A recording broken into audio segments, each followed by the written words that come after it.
Good morning. I'm excited to introduce Richard Kielbon, who is a practicing architect of 43 years after graduating from Washington State University. His architectural designs can be found throughout the state of Washington and Arizona in education, senior developments, healthcare structures, and Native American tribal projects. Richard's success as an architect reflects a design thinking model that integrates psychology, creativity, innovation with a keen focus on the client's purpose and anticipated needs. Today, Richard's goals are to bring the practice of breakthrough thinking and design thinking to the small and mid-sized business world. These skills are in demand by business leaders during a time of constant change and growth. Please help me welcome Richard Kielbon. Good morning, Giselle. How are you? I am doing fantastic, It's great to Richard. see you today. Great to see you as well. Why don't you tell us about your services? Well, should I just jump in, Giselle? Please do. All right, let's do it. There you go. Can you see it? Yes, I can. Great. Thank you very much. I'm excited to share this journey today that I've been through for the last 43 years, as Giselle said. This is my story. This is the story of how, as an architect, I came upon a great design secret a while ago and what that means to businesses now and how that can help businesses craft their success. Before I get into the story, let me share a couple things about business you might be interested in. These are problems called wicked problems by business writers because they don't have any direct solution. They're not like fixing a marketing problem or fixing an accounting problem where you analyze a problem and fix it. These are problems that are more complicated and don't have direct solutions. For instance, what happens when your product becomes a commodity? How do you fix that? How do you balance your long-term goals against short-term demands? That's one of the things I run across the most is the short-term demands are always, knocking at the door. How do you find unclaimed profitable market space, something new for yourself? And how do you align your strategy with customer experiences? And how do you predict returns on new ideas? Design thinking can tackle these issues and many more. Designers, what's happening in big business especially, is that designers are bringing creative solution finding methods from the design industry into business. Now let me begin my story where it begins. This is my family home in Spokane Valley. I come from a family of architects, engineers, and builders. I knew at a young age I wanted to be an architect because of that immersion. My uncle designed this big house in 1960, but it took my dad 15 years to complete it. As a child, I lived, therefore, in an ideal playground for learning creativity. I lived in a construction zone my entire life. My whole childhood consisted of building stuff. We built three-story forts, tree forts, elevators into the tree, airplanes, go-karts, everything you could bolt, glue, torch, and solder together. We did it. It was a nonstop construction process through our entire youth. We had no Nintendo, that's for sure. Based on that background, I find it kind of funny to think about. That's no joke. We really built a lot of stuff. Based on that background, I went to architecture school. Now let's jump ahead about 10 years or so when I became a practicing architect. I found there was more to architecture than parts and pieces. Kind of the way we were taught to design was to take, building areas, room areas, and relationships between them, some notion of what kind of building structure we were going to make, and put that all together like a geometry project and try and make that pretty and attractive. Well, I was always frustrated because in that process, I never understood what was going on with the people inside the building. I never understood what the context was, what the people's purposes were, what their aspirations were, their emotions, how they felt about things. I like the word intimacies. People using a building know all kinds of little details that I would never know about, what their values and opinions were. In short, what the culture of the people living in the building was. But about 10 years later, I was working on a project and I came upon something that helped me find a method that brings stakeholders not just into an interview process, but literally into the design process. About that time, I was working on a retirement community and we had just begun the sales of houses and we had a couple on the market and a few in the ground. And it's quite obvious if we didn't move a lot of houses, the project was going to poop out and die.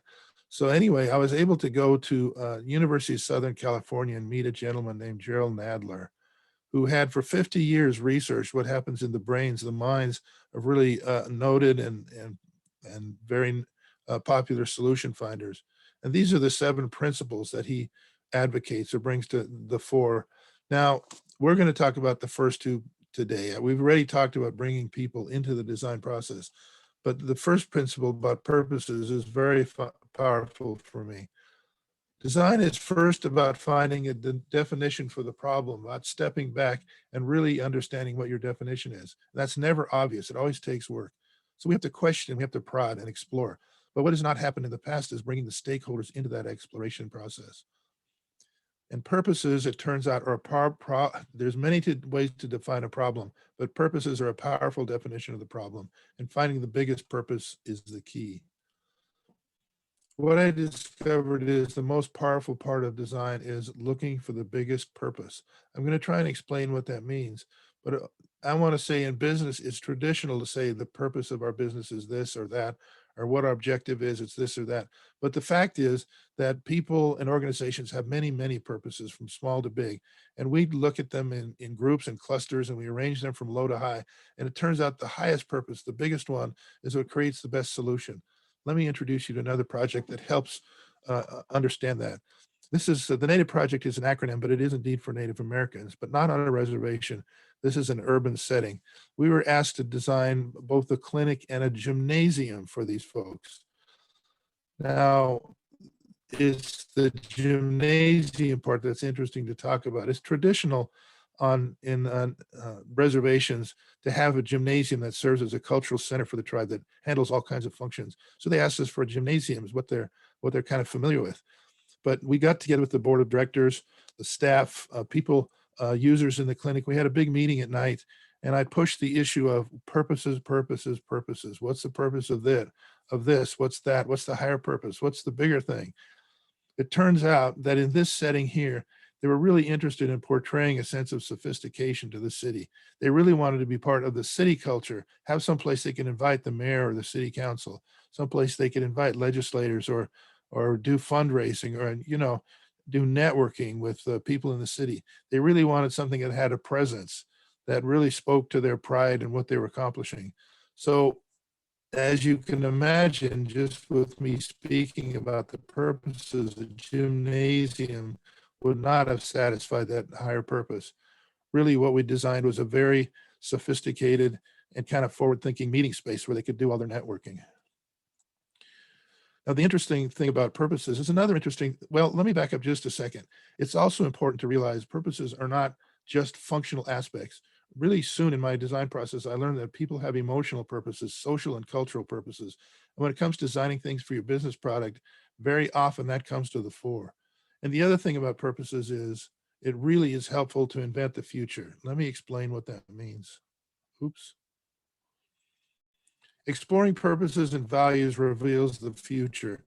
What I mean by that is we've discovered that people will argue or disagree over ideas or over their values or any number of things in a design process, but very quickly we can come to purposes that align everybody together, that they can rally the flag around. And the interesting thing about purposes is that they sustain themselves over time.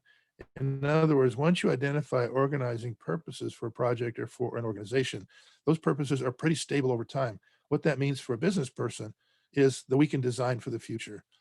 Um, in doing design, especially for the future, you have to address the potential needs of the customer. You can't wait for them to ask for something, as Steve Jobs famously said. You have to anticipate what they might want, but have not stated or even thought of. By identifying clear purposes that a target group is trying to address and projecting that forward 5 or 10 years, what we do is design a fantasy solution, one that is unconstrained by resources or unconstrained by what you think your limitations are. So what I like to do in the design process for either a product or a service is to design a perfectly fantasized solution down the road 5 or 10 years. Then the next question is, how close can we get to that today? How can we move our product or service in that direction? How can we take the right steps? So the way to create the future of your product is to find stable purposes, ones that endure over time, and then look to the future. Well, that's obviously addressing the first issues I put on the screen earlier. This is a big answer.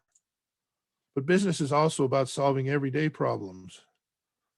And I want to talk about that. Everyday problems are presented to you. It's the instinct of people to analyze the problem, to look at it as it's given to them, to find out what the causes are, to find out who's at fault, to find out what broke, what needs to be fixed.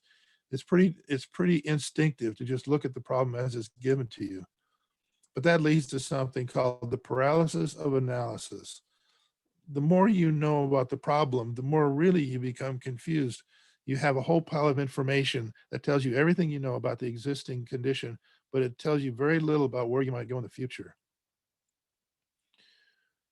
This sort of illustrates what I'm talking about in a way. We not only do we look at the problem as it's given, but we bring our own perception to the problem as well. So what we do in design thinking is to question the frame of reference. We refuse to consider the situation as a fixed one. It means changing the boundaries and ingredients. Usually it's a mixture of finding and creating. Design thinking starts by observing things like your frame of reference, your assumptions and preconceptions. We step away from the problem. We look at our own perceptions, what we bring to it. We look at the context. What's the culture? What are the emotional aspects of what we're trying to solve? What purposes are we trying to achieve? What are the relationships and points of views that we have to deal with? What are the stakeholders? What are the experience using the product? What are the boundaries? Can we change the boundaries? What that means in business is, let's think about this. In your existing business, everything is a product of design.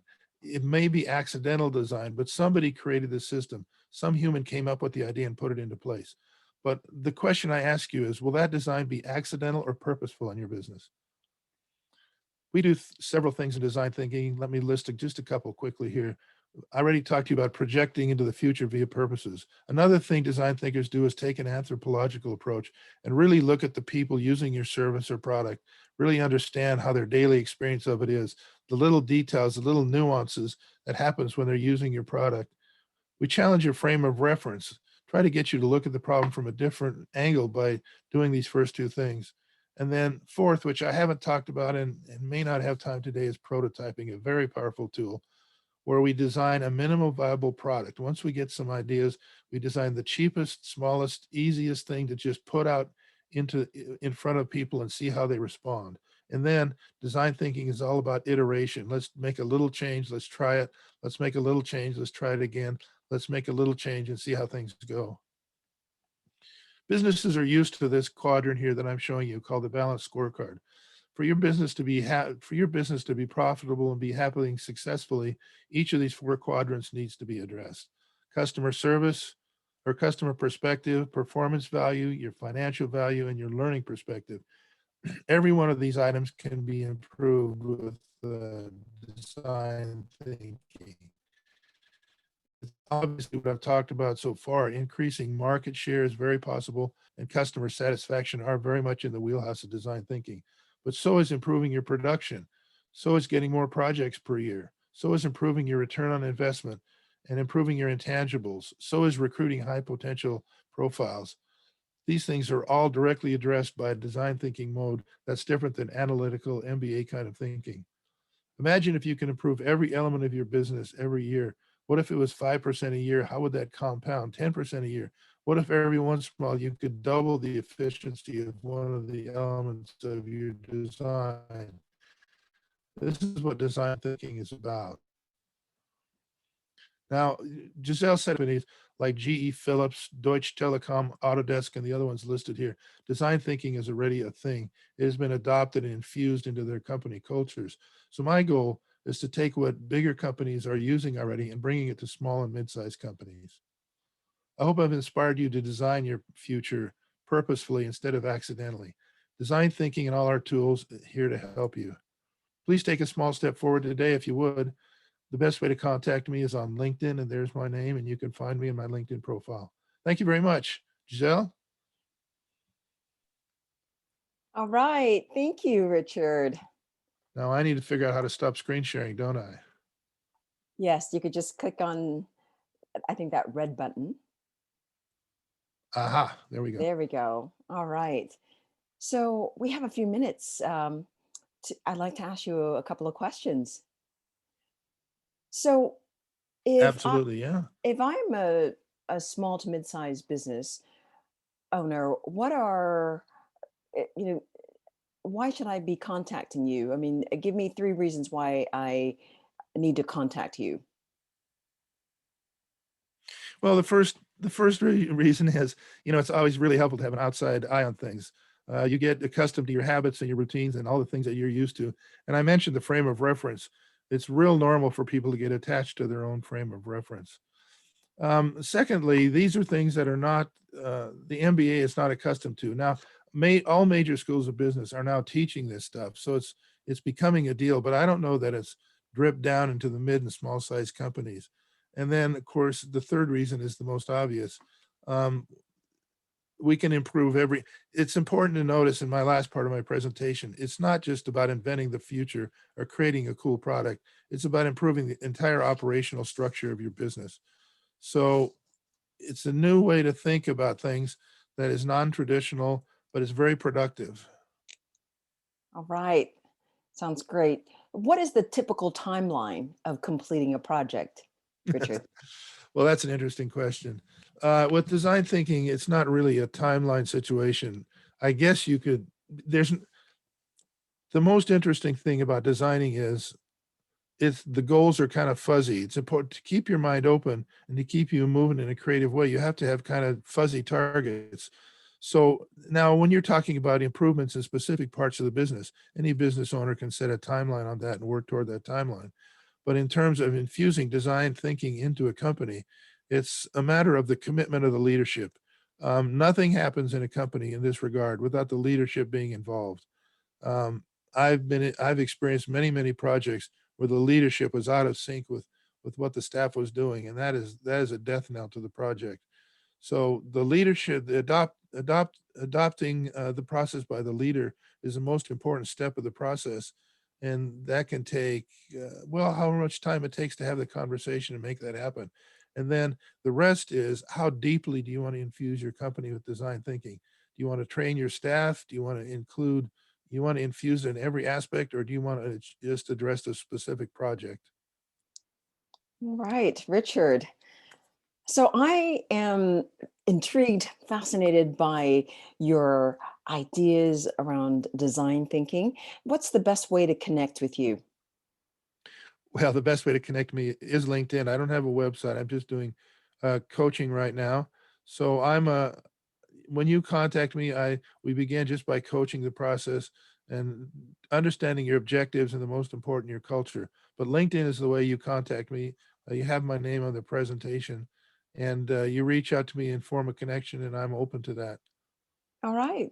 Sounds great, Richard. Thank you so much.